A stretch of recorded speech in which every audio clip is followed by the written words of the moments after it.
What is going on, everybody? Welcome to C2 Customs. Yes, we rebranded. It's no longer CNA, it's C2.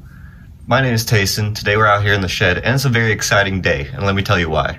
If you remember my past few videos, the 2J's been sitting on the ground. I'll throw a clip here. So 2 videos ago, we pulled the head off, and then last video, we got all the valve train out. And I've kind of been dead in the water since then because I didn't have these bolts. This is a new engine stand, and this part of the girdle, I don't know exactly what it's called. I'm going to call it a girdle, this guy. This part's a lot thicker than my old one, and the bolts I had were not long enough. So I actually had a special order these bolts, which was kind of ridiculous. But it's on the new stand. Let's get to work. Alright, so I angled the engine so I can get access to all the bolts holding the oil pan on. So I'm going to go ahead and pop that off, and then we can flip it all the way upside down.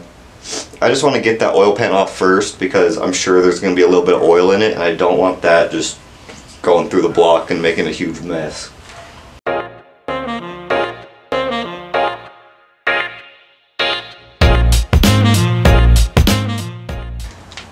Now that they are all broken loose, I'm just going to zap them out with my little impact here to save time.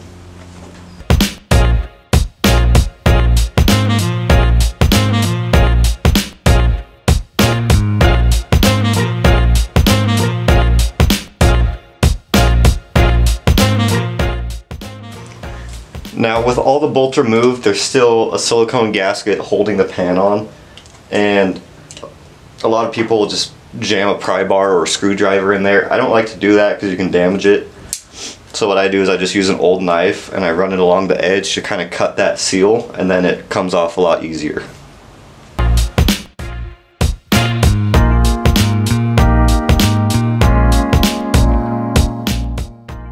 See, this is exactly why I didn't want to flip it over yet, because there's still a good amount of oil. And if I was to tip the engine over, it would just run all through the block and into the cylinders. But now we have access to that, and I'm going to go ahead and flip it the rest of the way over now.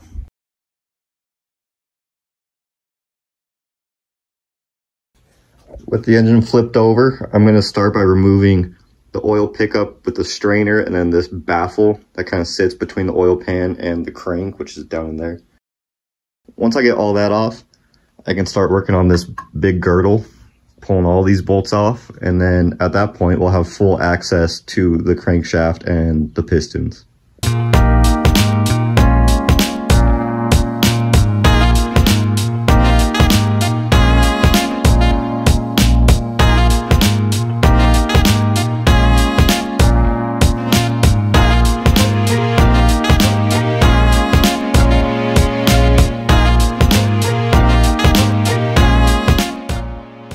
Alright, it's time to pull off this big whale tail.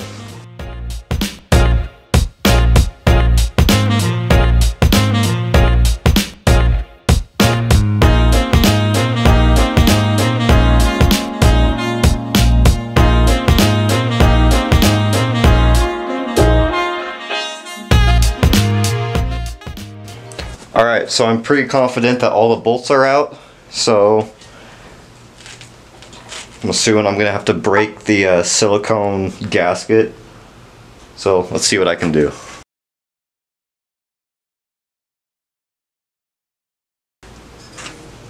Beautiful. That came off a lot easier than I was expecting it to. Looks like my oil pump's about to fall off too because I removed those bolts. Yeah, oil pump is about to fall off. Well, I guess I kind of need to remove that bolt.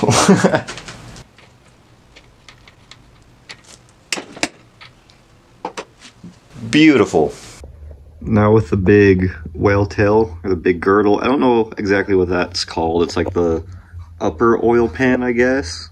Because the actual oil pan's right there. But that bolts up to it. And that bolts onto the block, obviously, so I'm not sure what that's called. It looks like a whale tail, so I'm going to call it a whale tail. Sorry, dog's barking. But with that removed, we can start removing the pistons.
Alright, it is raining now, so I'm not sure how well you can hear me. I'll stand close to the camera, so hopefully you can hear me over the rain hitting the roof.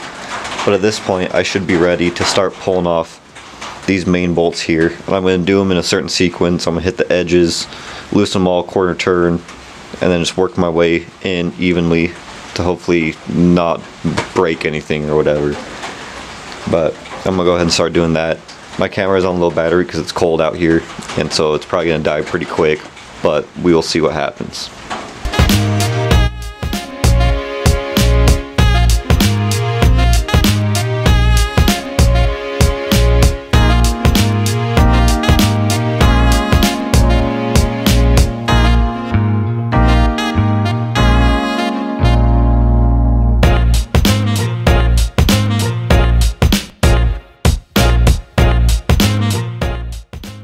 Alright, let's pop the crank out.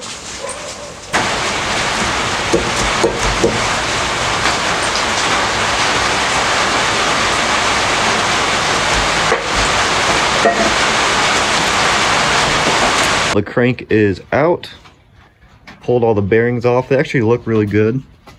If I get up close, there's no super bad scoring. There's some obvious wear right there.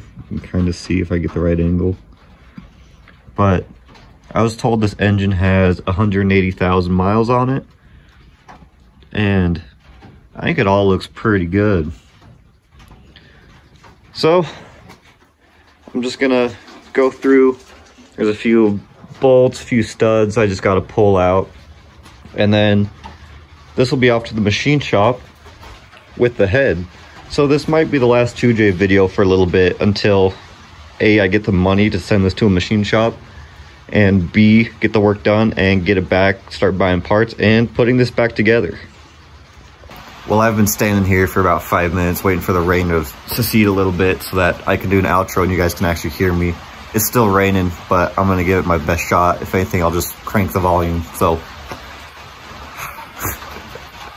but if you guys enjoyed this 2J video, make sure you leave a like and subscribe.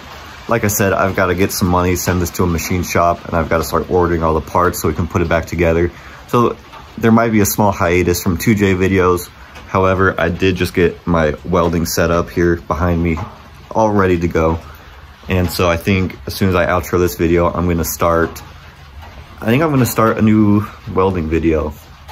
I have a few ideas, so make sure to stay tuned. If you want to see some welding videos, subscribe and turn on the little bell notifications. That way, as soon as I post a welding video, you will get notified and you can watch it right away. But if you guys enjoyed watching this video, make sure you leave a like, and I will see you guys next time. See ya.